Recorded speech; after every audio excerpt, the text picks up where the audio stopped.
Hi, welcome to Psychology 325, Introduction to Counseling. For this course, we'll be using the textbook, The Theory and Practice of Counseling and Psychotherapy by Gerald Corey. Chapter 1 will be just an introduction and an overview to using the textbook. It will also give you insight into the author's perspective, his belief that there's not one single model or theory that can explain all of the human experience. Therefore, we're going to be looking at 11 different approaches throughout this term, and the book is going to assume that you will take little bits from each approach and tailor it to your own personality. This would be an eclectic theory of counseling.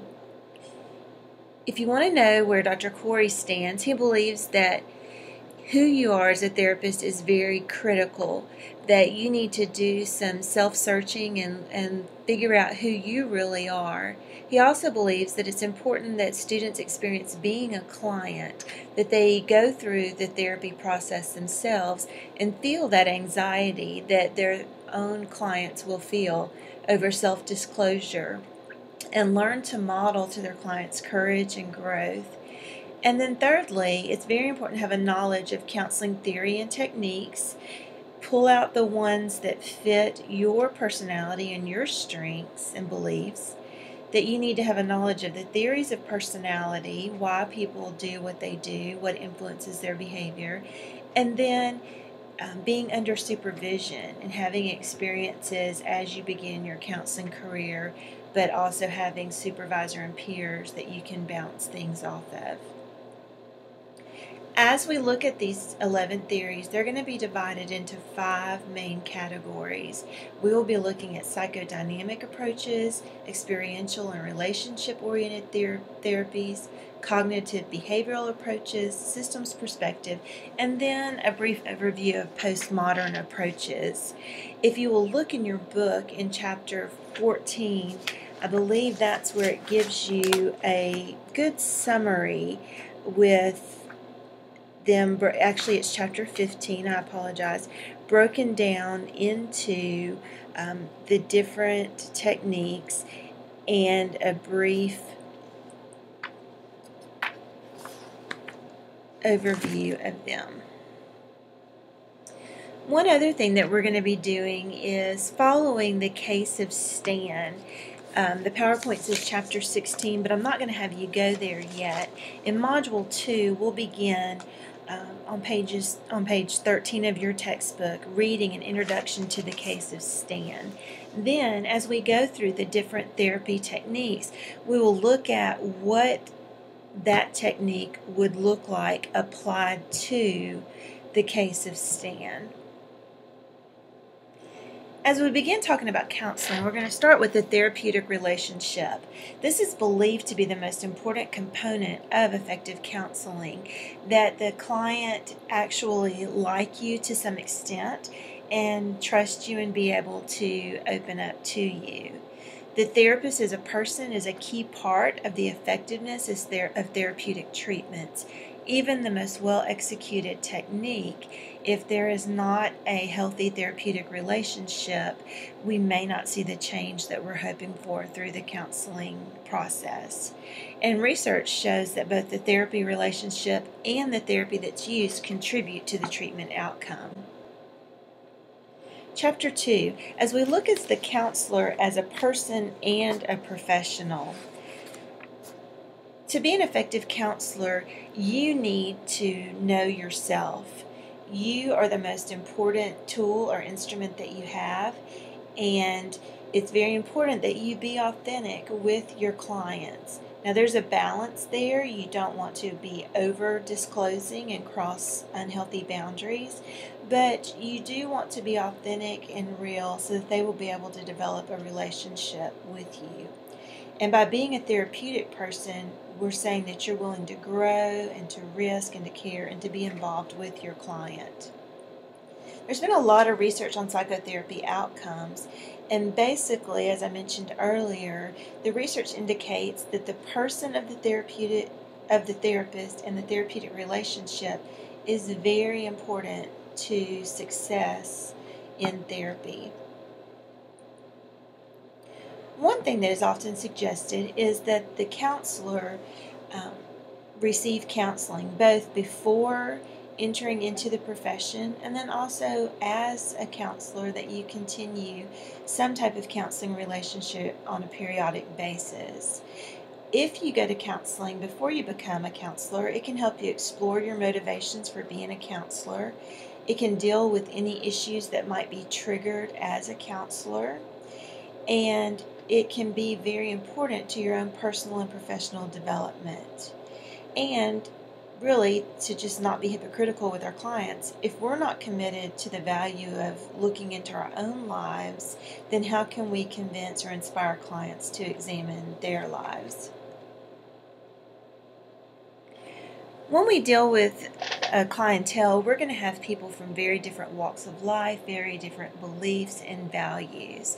And so it's important that you be familiar and comfortable with your own values. Now, as a counselor, you're not going to want to impose your values on others, but you do need to recognize that you're not value neutral. You do have certain beliefs and ideas about issues. And so as you are working with clients, you want to help them create goals and find answers that are most congruent with their values. And so it's important that you manage the value conflicts between you and your clients, not in the context of therapy, but outside of the counseling office. It's also important that you become multiculturally competent, especially as our world continues to grow and we have more and more other cultures in the United States or wherever you're going to be practicing.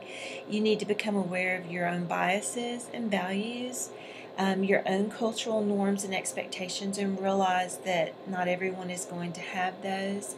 Be able to understand the world from your client's vantage point. In their culture, is it frowned upon to share your private business with others?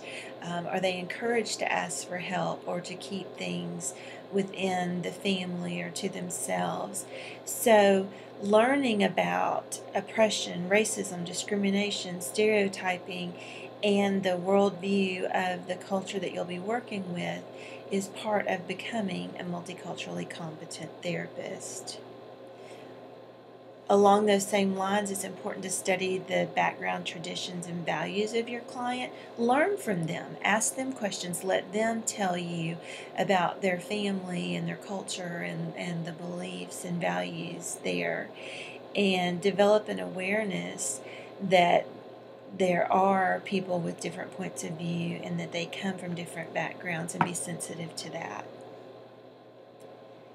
Many times I'm asked, what do you do in the first session? Or I'm so nervous about my first session as a therapist. These things are very common, and I want us to talk about 8 of those because they are things that I believe you will experience. First is dealing with anxieties. Just how do I start the session? What do I say? How do I introduce myself? It's important to be yourself and be self-disclosing with discretion. And so there may be questions or anxieties about how much do I tell them about myself. Avoiding perfectionism. You're going to mess up, you're going to have limitations, and it's important to just be honest about those during your supervision or debriefing with other therapists or consulting with other therapists. Talk about those things that you feel like maybe you didn't do so well. Be honest about your limitations, and if it's an area that you don't feel qualified to handle, don't be afraid to ask for help or to make a referral. Understanding silence. Sometimes it can feel awkward for it to be silent, and you may feel the need to fill that silence and continue talking or keep the conversation going. But you'll learn with experience that silence can be a therapeutic tool, and sometimes to just sit in that silence and see what comes from that. Dealing with demands from the clients, especially if they have a very dominant personality or they want certain outcomes. Examples of this may also be a parent who brings a teenager to therapy and they give you a list of what they want you to do with that client or with that teenager. So knowing how to have boundaries and be professional and dealing with your clients in the way that you feel is most appropriate. Dealing with clients who lack commitment, who don't do the work of therapy, or who cancel appointments or different things, knowing how to proceed with them, do a gentle confrontation, or even terminate therapy. And then tolerating ambiguity. I often get asked, do you take home, the things that you've heard during the day from your clients, or how do you not carry their issues home with you? And these are things, again, that you will learn with experience, but you want to avoid losing yourself in your clients and becoming so consumed with solving their problems or coming up with answers that you're actually working harder than they are in therapy.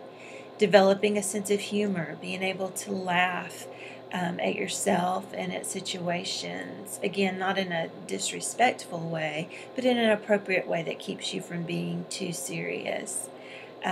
Sharing responsibility with the client. As I mentioned a few minutes ago, you should not be working harder than your client is.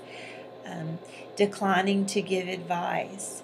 Defining your role as a counselor, learning where those boundaries are and what you can and can't do, or what's healthy for you to do and not do. Learning to use the techniques appropriately, where they become more a natural part of who you are and not just memorization from your book or working through a process. And developing your own style of counseling. And I think you'll find through the years that you begin to pull from many different theories and use them as needed, based on the client's personalities, expectations, and issues. Staying alive. Of course, it's a prerequisite for being a good counselor. We need you to be here. But we're talking about burnout. And a lot of times with caretakers, with helping professions, burnout is a very real issue. So taking care of your single most important instrument, which is you, developing self-care strategies and a plan for renewing yourself, whether that's daily exercise, watching what you eat, going to counseling yourself to kind of do some debriefing, meeting with other therapists to talk about cases and kind of let off, some stress or concerns that you may have. Know what causes burnout, not just in therapists in general, but in you. Do you have to have a day off? Do you need to limit the amount of cases you see a day? What keeps you moving, and what do you need to do to take care of yourself?